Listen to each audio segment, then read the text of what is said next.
ég þekki amfetamín geggjað meðan það geggjað og ég hef ekki sett upp fleiri eldursinnendingar nema því ég hef verið á amfetamíni og en svo þetta snýst þetta allt upp í ankurinn sína og ég enda bara því að sópa í hringi og ég er búin að dýna öllum skrúum og það allt í rugli sko.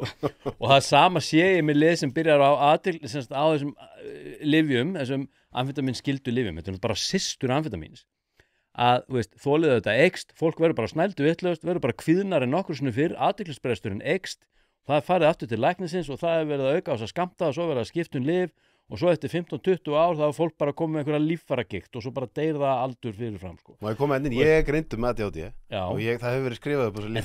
Ég hef tekið þessi lyf. Já, þú hefur notað þetta mjög skynsamlega.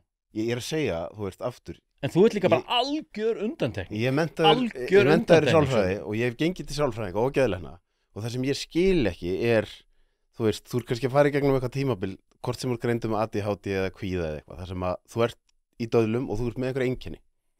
Lyfið getur hjálpað þér að draga úr einkennunum nógu mikið til að þú getur fyrir að taka til í lífiðinu. Þannig ætti að skrifa upp á þessi lyf.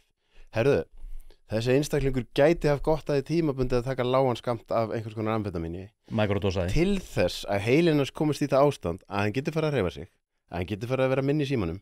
Þannig að við erum með plan hérna, þar sem að við ætlum að búa til vopnabúr. Lyfið er fyrsta vopnið því það mun hjálpa þér strax að breyta heila kemistríunni.